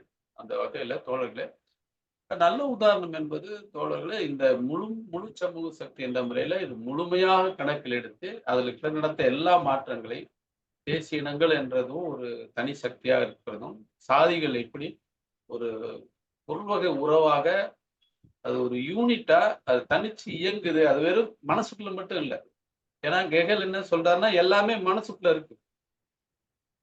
அது மார்க்ஸ் என்ன சொல்றாரு, எனக்கு எல்லாம் வெளியே இருக்குன்றாரு. அது மாதிரி சாதி என்பது ஒரு மனித மனசுக்குள்ள பண்பாட்டுல மட்டும் இல்ல, அது அது பொருளாதார உறவா இருக்குது அப்படின்பதை உள்வாங்கிக் கொண்டதாக அவருடைய ரவீந்திரனுடைய படைப்புகள் 19 புத்தகங்களும் இருக்கு. அதை புதிய தலைமுறை அதை ஆழமாக வாசிச்சு, பாரதியை பற்றி வெளி வெளியில இருக்கிற தேவைகள் எதுவும் இல்லாமல், வெளி தத்துவ ஞான தேவைகள் எதுவும் இல்லாமல், இந்திய துணைக்கண்ட மரபுக்குள்ளாவே ஒருத்தரால இயங்கியல் பொருள் முதல்வாதியாக ஆன்மீக நாத்திகத்தோட அவரால எப்படி வர முடியுதுங்கிறத அவர் மிகவும் ஒரு படைப்பா ஒரு ஒரு இயங்கியல் சிந்தனை எப்படி ஆய்வு முறை இருக்கணும் என்பதற்கான ஒரு மாடலாக ரவீந்திரன் அவர்கள் பண்ணியிருக்கிறாங்க. இது வந்து நானு என்னுடைய கருத்தாக ஒரு விவாதத்துக்கான கருத்தாக நான் இந்த வகுப்பு மூலமாக புதிய தலைமுறை தோழர்களுக்கு வைக்கிறது. அதே போலவே நான் பி.எஸ். கிருஷ்ணனையும் நான் எப்படி பார்க்கிறேன்னு சொன்னால், இந்த பி.எஸ். கிருஷ்ணன் அதாவது சாதி சமூகத்தினுடைய சுரண்டலை அவர் வந்து உதாரணமா இந்தியாவுல வன்கொடுமைகளுக்கும் தனி சட்டம் இருக்கு. தீண்டாமைக்கு தனியா இருந்தது. அப்ப தீண்டாமையும் வன்கொடுமைகளையும் தனித்தனியா கொட்டி கிடக்கிற செங்கக்கல்லு மாதிரி புரிந்து கொள்கிற இயங்கியலா ரெண்டையும் இணைச்சு புரிந்து கொள்ற பாதை பார்வை இல்லாமல் அப்படி இருந்தது. அப்ப அவரு பி.எஸ். கிருஷ்ணன் அந்த சுரண்டல் இந்திய சமூகத்துக்குள்ள செயல்படுகிற முறையை ஒரு இயங்கியல் ரீதியாக அவர் வந்து இது இளைய புதிய தலைமுறை பார்ப்பதற்கான கருத்து ஆயுதங்களை அவர் கொடுத்திருக்காரு. உதாரணமா அவர் என்ன சொல்றாருன்னா, இந்தியா ஃபுல்லா ஒரு ஒரு போகம் விளையிற வானம் பார்த்த பூமியா தான் விவசாயம் இருக்கு. அறுவடை காலத்துல ஏராளமான மனித உழைப்பு தேவைப்படும். அந்த மனித உழைப்புகளை சுரண்டுவதற்குத்தான் தீண்டாமை என்பது ஒரு சவுக்கா இருக்குன்னு சொல்றாரு. அந்த சவுக்காக இருக்கிற தீண்டாமைய இல்ல நாங்க அது கட்டுப்பட மாட்டோம்னு மக்கள் வந்து திமிறி எழும்போது அவர்கள் மீது வன்கொடுமை என்ற அருவா வீசப்படுகின்றார், ஆயுதமா அதை நிரூபிக்கிறார். அப்போ இங்க வெறும் அது ஒரு பண்பாட்டு பிரச்சனை, சுரண்டலின் பகுதியா சாதி இல்ல, அது வந்து பிரச்சாரம் பண்ணா சரியா போயிடும் அப்படின்னு ஒரு கருத்து, அந்த கருத்துக்கு எதிரான ஒரு இயங்கியல் சோசியாலஜிக்கான பங்களிப்பாக அவருடைய இது இருக்கு. இப்ப இங்க இந்த சுரண்டல்ல இருந்து வெளியே வருவதற்கான சக்கர வியூகத்திலிருந்து வெளியே வருவதற்கான உபாயமாக இங்க அணிதிரட்டல் எப்படி இருக்கணும், இழப்பருக்கு எதுவும் மற்றவர்களை முதல்ல திரட்டுவது, அதுல இருந்து நாம வந்து அடித்தள மக்கள் பார்வையோட இந்திய சமூகத்தை திறப்பது சில பங்களிப்புகளை பி.எஸ். கிருஷ்ணன் அவர்களும் செய்திருக்கிறார்கள். இது எல்லாமே இயக்கவியல் ஆய்வு முறையை அவரவர்களுடைய வாழ்க்கை அனுபவங்களில் அவருடைய போராட்டங்களுடைய அவர்கள் அதை வாழ்நாள் முழுவதும் அதில் செலுத்தி அந்த அனுபவத்தின் வாயிலாக இந்த புதிய தலைமுறை கொடுத்திருக்கிற கருத்து ஆயுதங்கள் அது விவாதத்துக்குரியவை என்று இந்த நேரத்தில் இந்த வாய்ப்பை பயன்படுத்தி நான் கேட்டுக்கொள்ள விரும்புகிறேன். ஒரு நேரம் கலைஞ்சிருச்சுன்னு நினைக்கிறேன். ஏறக்குறைய நான் ஒரு அவுட்லைனை முடிச்சுட்டேன். இந்த இயக்கவியல் ஆய்வு முறையினுடைய வளர்ச்சி போக்குங்கிறது ஒரு பல வாரங்களாக தொடர்ந்து இது பண்ண வாய்ப்பு. நான் என்னுடைய ஒரு அவுட்லைன் மட்டும் கொடுப்போம் அப்படிங்கிற மாதிரியான விஷயத்திற்காக இந்த வகுப்புல இந்த எனக்கு கொடுக்கப்பட்ட நேரத்தை பயன்படுத்திக்கிட்டேன். ஏதேனும் நான் விடுதல் விட்டிருந்தேன் அப்படின்னு சொன்னா அதை அடுத்தடுத்த கூட்டங்கள்ல சரி செய்வோம் கேட்டுக்கொண்டு என்னுடைய நன்றி வணக்கம். தோழர் ரவீந்திரன் தோழர். ஆமா, நல்லா இருந்தது அது. ஏன்னா இப்ப கருத்து சொல்றதுக்கு நேரம் 1.5 காலம் ஆகிவிட்டது. நேரம் போதுமான்ற ஒரு பிரச்சனை வரும். ஏன்னா ஒரே ஒரு விஷயம் தான். என்றால் ஹோசிமின் ஒரு விஷயம் சொன்னவர், நான் மார்க்சியத்துக்கு வந்ததுன்றது லெனின் தேசிய விடுதலைக்கு வழிகாட்டின வகையில் அதை படிச்சுத்தான் அந்த வழிமுறையில எங்கட தேச விடுதலையை நாங்கள் முன்னெடுக்க இயங்க தொடங்கின நிலையில தொடர்ச்சியாக மார்க்சியத்துக்குள்ள நாங்கள் வர வேண்டியிருந்தோம் என்பது. அந்த வகையில மார்க்சியத்துக்குள்ள வந்ததை விட லெனினிச அடிப்படையில தேசிய விடுதலை முன்னெடுத்ததுதான் கோசிமினும் செய்தது, சீனாவும் அதைத்தான் செய்யுது. அந்த வகையில அடிப்படையான விஷயம் தேசிய விடுதலைக்கு மார்க்சியம் வழிகாட்டுகிற ஒரு இயங்கியலை லெனின் ஏற்படுத்தி தந்தார் என்றது. அந்த அந்த அந்த அத அந்த வரலாற்று பங்களிப்பை வச்சு கொண்டு பார்க்கக்குள்ள லெனின் சொன்ன ஒரு விஷயத்துல தவறு இருக்கு. புரட்சி என்றது ஏகாதிபத்தியம் எங்க பலவீனமா இருக்குதோ அந்த கண்ணில நடந்தது அல்ல. ஏகாதிபத்தியமாயும் ஒடுக்கும் தேசமாயும் இருந்த ருஷ்யாவில அந்த புரட்சி நடக்கிற ஒரு வரலாற்று இயங்கியல் ஒன்று ஏற்பட்டிருந்தது. இப்ப உதாரணத்துக்கு புரட்சி தனிய பாட்டாளி வர்க்கத்தால மட்டும் நடத்தப்படுறது, அதனூடாலாம் சமூக மாற்றம் வரும்ன்றது மார்க்ஸ் சொன்ன விஷயம். லெனின் சொல்றார், உலக தொழிலாளர்களே, ஒடுக்கப்பட்ட தேசங்களே ஒன்று சேருங்கள். புரட்சி வந்து தனிய தொழிலாளி வர்க்கத்துக்குரியதா அல்ல, ஒடுக்கப்பட்ட தேசங்களும் இணைய வேண்டியது. இது மிகப்பெரிய ஒரு வரலாற்று பங்களிப்பு. லெனினே அதை சரியா விளங்கி கொண்டே இல்லை. வரலாறு தான் அதை அழுத்தி காட்டுது. லெனின் அன்றைக்கு இருந்த தங்கட ருஷ்யாவால ஒடுக்கப்பட்டிருக்கிற நாடுகளும் இந்த புரட்சியில பங்கெடுக்க வேணும் என்றதுக்கு வச்ச ஒரு கோட்பாடு. ஆனா எங்க துரதிர்ஷ்டம் வருதுன்னா, அந்த புரட்சி வெற்றி பெற்ற பிறகு அது பாட்டாளி வர்க்க புரட்சி, பாட்டாளி வர்க்க புரட்சி, பாட்டாளி வர்க்க புரட்சி என்ற அழுத்தினதில இருக்கு. பாட்டாளி வர்க்க புரட்சி எங்க நடந்தது? ஏகாதிபத்தியம் பலவீனப்பட்டிருந்த கண்ணியில நடந்தது இல்ல. இங்கிலாந்துல நடக்க முடியாது. ஏனென்றா இங்கிலாந்தின் ஒடுக்கப்பட்ட தேசங்கள் மிக தொலை தூரங்கள்ல இருந்தது. இந்தியா அந்த நேரத்துல புரட்சிக்கு தயாராக இருந்த ஒரு நாடு. இப்ப முதலாவது 5ஆம் ஆண்டு புரட்சி ருஷ்யாவில நடக்கிற அதே 5ஆம் ஆண்டுல இந்தியாவில முதலாவது தேசிய விடுதலை எழுச்சி வந்து விட்டது. 20ஆம் ஆண்டுகளுக்கு வரைக்குள்ள 19ஆம் ஆண்டு அடுத்த 2வது பெரிய தேசிய எழுச்சி 19ஆம் ஆண்டுல வருது. அப்ப அது 19ஆம் ஆண்டுல வரலாம்டா அது இன்னும் ஒரு 2-3 வருஷத்துக்கு முதல் வர முடியாதுன்னு இல்லை, பயன்களில் வர முடியாது என்றது இல்லை. அப்ப ஏன் அது வர முடியலைன்றா 2 நாடுகளுக்கும் இடையில இருக்கிற தொலைவு அவ்வளவுக்கு கூடவா இருக்கு. ஆனால் ருசியாவால ஆக்கிரமிக்கப்பட்ட ஒடுக்கப்பட்ட தேசங்கள் அனைத்துமே ருசிய எல்லையோட இருந்தது. இங்கிலாந்து மாதிரி கடல் கடந்து தொலைதூரங்கள்ல ஒடுக்கப்பட்ட தேசங்கள் இல்லை. பிரான்சின் ஒடுக்கப்பட்ட தேசங்களும் தொலைதூரங்கள்ல இருந்தது. ருசியாவுக்கு மட்டும்தான் எல்லையோரத்திலே இருக்கு. அப்ப லெனின் முன்வைச்ச அந்த சுயநிர்ணய உரிமை கோட்பாடு புரட்சியினுடைய வரலாற்றினுடைய அடுத்த மாற்ற கட்டத்துக்குரிய அந்த கோட்பாடு பொருந்துற ஒரே இடமா இருந்தது ருசியாவில். ஆகவே ருசிய புரட்சி நடந்தது. ஏனைய வரலாற்று நிலைமையில் நீங்கள் சொல்லி கொண்டு வந்து விட்டீங்க. மூலதனம் வந்தது, மூலதனம் வந்த உடனே ருசியாவில் முடிவெடுக்கப்பட்டது. அப்ப அந்த விஷயங்கள் அது புரட்சியின் மையமா இருந்த மேற்கு ஐரோப்பாவிலிருந்து கிழக்கு ஐரோப்பாவுக்கு மாறி வந்து ஆசியாவோடு இணைந்த ருசியாவுக்குள்ள வருது. அப்ப அந்த ருசியாவுக்குள்ள வார அந்த வரலாறு புரட்சியின் வரலாற்று போக்கே, வரலாற்றின் தன்மையே, பண்பே இது வெறும் அளவு மாற்றம் இல்லை, பண்பு மாற்றமா மாறுது. ஒடுக்கப்பட்ட தேசம் பங்கெடுக்கும். அப்ப இந்த 2 புரட்சியும் இணைஞ்சதுதான் ருசிய புரட்சி. நான் அதை திரும்ப திரும்ப சொல்றேன், இன்னும் ஒரு 10 வருஷம் இருந்திருந்தால் லெனின் அதை சொல்லி இருப்பார். பாட்டாளுக்க புரட்சி இல்லை, ஒடுக்கப்பட்ட தேசங்கள்லாம் இனி புரட்சியை செய்யும். பாட்டாளுக்க புரட்சி இதுக்கு முதல் பேசுபொருளா இருந்தது, இனி அது இல்லை. 2 இணைஞ்ச சந்தியா எங்களுடைய புரட்சி இருந்தது, இனி வரலாறு மாறிவிட்டது என்ற விஷயம் வந்திருக்கும்.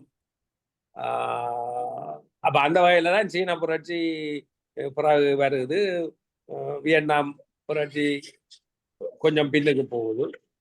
ஆனா சீனாவினுடைய வரலாற்று நிலைமை 2000 வருஷங்களுக்கு மேற்பட்ட அந்த நிலைமைன்றது இன்றைக்குரிய சீனாவின் விருத்தியை கொண்டு வந்தது அது இருக்கு. இந்தியாவுக்கு இன்னொரு வகையான வரலாறு இருக்கு. அதை பற்றி நான் நினைக்கிறேன் நீங்க அன்றைக்கு பேசுற போது சொன்ன மாதிரி திருக்குறள் பற்றி பேசிக்கொள்ள அந்த விஷயங்களை பேசலாம். மற்ற தோழர்களும் கருத்தை சொன்னால் நாங்கள் இந்த கூட்டத்தை இன்றைக்கு நிறைவு செய்யலாம். வெங்கடேஷ் தோழர் யாராவது பேசுங்க, கடற்கரை முடிச்சிடலாம். டைம் ஆகி போச்சு. நல்லா சப்ஜெக்ட், நம்ம சப்ஜெக்ட் போய்கிட்டே தான் இருக்குது. ஆமா ஆமா, சும்மா இருக்காரு இல்லையா? இருக்கேன் தோழர். சொல்லுங்க, ஏதாவது ஒரு வரி 2 வரி முடிச்சிடலாம். ரைட்டு சொல்றேன். அதாவது என்ன எங்க பிரச்சனை வருது எமன் ராய்க்கும் லெனினுக்கும் அப்படின்னாக்க, முதலாளித்துவ ஜனநாயகம் அப்படின்னு சொல்லி வரும்போது அவர் ரொம்ப கிளியரா இருக்காரு. அங்க இருக்கிற அந்த நிலப்பிரபுத்துவ பேஸ ஒழிக்கணும்னு சொல்லிட்டு லெனின் சொல்றாரு. அன்பார்ச்சுனேட்லி, துரதிருஷ்டவசமா எமன் ராய் வந்து இல்ல, அன்னைக்கே காலனி நாடுகளும் இந்தியா மாதிரி போன்றக்கூடிய இது ஒரு உண்மையிலே என்ன, காங்கிரஸ்னா முதலாளித்துவ கட்சி, அதோட லீட் ஆகுது. இவங்களுக்குள்ள ஒரு ஒரு என்ன சொல்றது, கூட்டு ஏற்படுது, அப்பப்போ ஒரு சமரசம் ஏற்படுது. அதனால அவர் வந்து முதலாளித்துவ ஜனநாயகம் அப்படின்னு சொல்லி லெனின் சொன்னதை மாத்தி ஒரு சமரசம் ஏற்படுறது எமன் ராய்க்கும் லெனினுக்கும். அதுல வந்து என்ன சொல்றாருன்னா, தேசிய புரட்சிகர என்ற வார்த்தை மாத்துறாங்க. அது காம்ப்ரமைஸ்ன்னு லெனினுக்கு நல்லா தெரியும். ஆனா பென்ஸ்டீனோ மிச்ச பேரோ ரோசா லக்சம்பர்கோ அந்த விஷயம் புரியாது. ஏன்னா அவங்க ஏற்கனவே வந்து மறுசீரமைப்பு பண்ணணும் மார்க்சிசத்தை அப்படின்னு அவங்க சொல்றாங்க. அந்த மறுசீரமைப்புன்றது ஒரு ரிவிஷனிஸ்ட். அதே மாதிரி அந்த ரிவிஷனிஸ்ட் கும்பல்ல தான் போய் எமன் ராய் மாற்றுறாரு. இன்னொன்னு ஒரு பாயிண்ட், நீங்க அந்த பகவத்கீதையை பற்றி சொன்னார் போது இவரு சொல்லியிருக்காரு ஹெகல். என்ன ஒண்ணு, அன்னைக்கு ஹெகல் அன்னைக்கு கோட் பண்ண போது அது என்ன பேசிக்கா இருக்குன்னாக்க, அது வந்து அந்த சாதி அடிப்படையை அவரால் ஐடென்டிஃபை பண்ண முடியல. ஆனா அது அடிப்படை அதை வந்து ஐடென்டிஃபை பண்ணது மார்க்ஸ். இந்த 2 முக்கியமான பாயிண்ட்டை நம்ம ஞாபகம் வச்சு. இதான் நான் இப்போ நீங்க சொல்றேன். தோழர் வெங்கடேசன் தோழர், நீங்க பேசினா முடிச்சிடலாம் நினைக்கிறேன். இன்னும் சரியா முடிஞ்சது தோழர். ஒன்றும் இல்லை அப்படியே. எனக்கு என்ன தோணுதுன்னா, நம்ம இந்த டாபிக் போய்கிட்டே இருக்கிறோம். இப்ப நம்ம இதை வந்து இந்த அப்ளிகேஷன் ஆஃப் டயலெக்டிக்ஸ்க்கு நம்ம இன்னும் சுகுமார் மாதிரி மூத்த தோழர்கள், ரவீந்திரன் மாதிரி மூத்த தோழர்கள் எங்களுக்கெல்லாம் கொஞ்சம் கைட் பண்ணா கரெக்டா இருக்கும். ஏன்னா நம்ம டயலெக்டிக்ஸனுடைய வரலாறுகளை பார்த்துக்கிட்டே இருக்கிறோம். ஈக்குவல் எம்சி ஸ்கொயர்னு முடிவாகி போச்சு. அணுகுண்டை போட்டாச்சு, அணுகுண்டு வெடிக்குது, எல்லாரும் செஞ்சுக்கிட்டே இருக்காங்க. இப்போ நான் என்ன நினைக்கிறேன்னா, இப்போ ஈக்குவல் எம்சி ஸ்கொயர்டை நான் செய்யணும். நான் அதை ஃபர்ஸ்ட் அதை செய்ய ஆரம்பிக்கிறேன். அது ப்ரூவன் ஆயிருச்சு.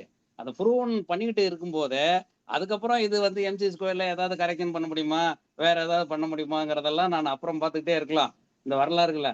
ஆனா ஃபர்ஸ்ட் இந்த டயலெக்டிக்ஸ் வந்து இயக்குன இன்னைக்கு அப்ளிகேஷன் இன்னைக்கு இந்த சமூகத்துக்கு கொண்டு போறதுக்கு அப்போ பேசிக்கான விஷயம் வந்து இது மார்க்கெட்டிங்ல நிக்குது. ஒரு கம்யூனிஸ்ட் கட்சியையே வந்து இன்னைக்கு வந்து பொருள்களை விற்பனை செஞ்ச மாதிரி ஒரு மார்க்கெட்டிங் பண்ண மாதிரி ஒரு ஐடியாலஜியை நீங்க மார்க்கெட்டிங் பண்ண வேண்டியது இருக்கு. அந்த மார்க்கெட்டிங்கையும் ஒரு டயலெக்டிக்கல் ரீதியாக பண்ண வேண்டியது இருக்கு.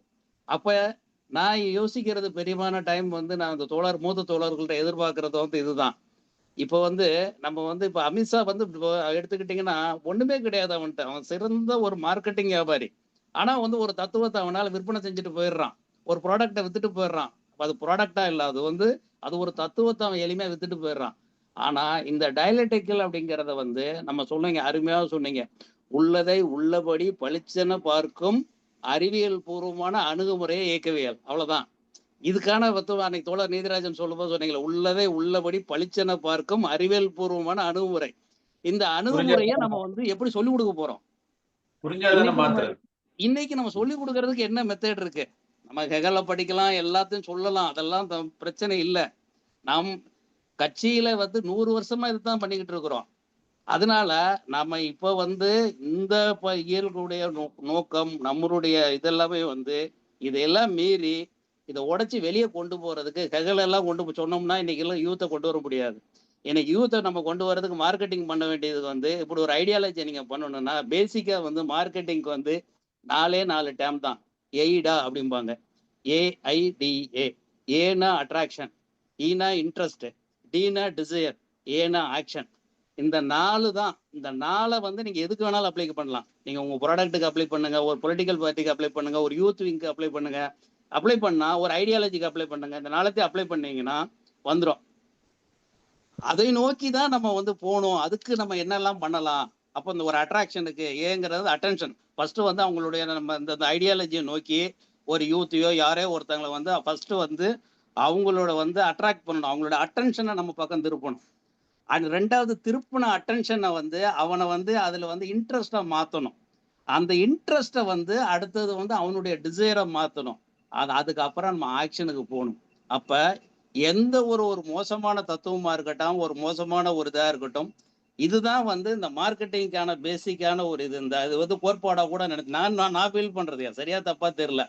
ஆனா இதை அடிப்படையில தான் இந்த சமூகத்துக்கு போகணும். இந்த சமூகத்துல கல்லெறியணும்னா நடுவுல ஒரு கல்லை தூக்கி போட்டீங்கன்னா எப்படி அலைகள் வருதோ அப்போ வந்து அது போடக்கூடிய இடம் போடணும். கரையிலேயே போட்டிருந்தா எங்க வரும்?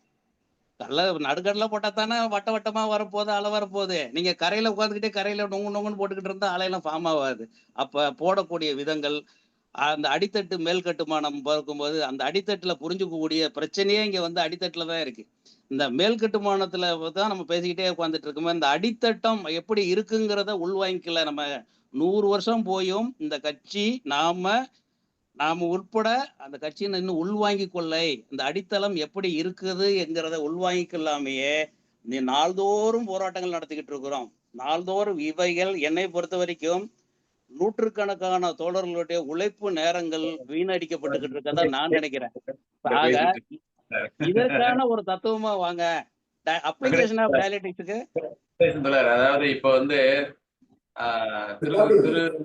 திருக்குறளில் இயக்கவியல் சிந்தனை முறைன்னு தோழர் அடுத்த வாரம் பேசுறாங்க ரவீந்திரன். அப்போ வந்து மூலதனத்தில் இயக்கவியல் சிந்தனை ஆய்வு முறை மார்க்ஸ் பண்ணது என்னன்னு தோழர் வந்து ஒரு இது தயாரா இருக்காங்க. இன்னொரு தோழர் வந்து பெண்ணுரிமை போராட்டங்கள் ஒரு இயக்கவியல் பார்வைன்னு இப்படி அடுத்தடுத்து வரப்போகுது. நீங்க உங்க தலைப்பை பண்ணி கொஞ்சம் ஏதோ ஒரு இதுல அப்ளைடு டயலெக்டிக்ஸ் என்ற முறையில நீங்க வந்து ஊர்ல எப்படி நான் வந்து சாதியும் வர்க்கமும் ஒரு இயக்கவியல் பார்வைன்னு ஒரு தலைப்பு தோணுது. நான் இன்னைக்கெல்லாம் நான் பண்ணது பெரிய அராஜகம். ஒரு நாள் 2 நாள் கேப்ல நான் இது எல்லாத்தையும் புழிஞ்சு போட்டு இது பண்றேன். இந்த மாதிரி கடினமான பொறுப்பான தலைப்புகள்கிட்ட நான் இன்னும் பொறுப்புடைமையா பண்ணி தயார் பண்ணி பேசணும்.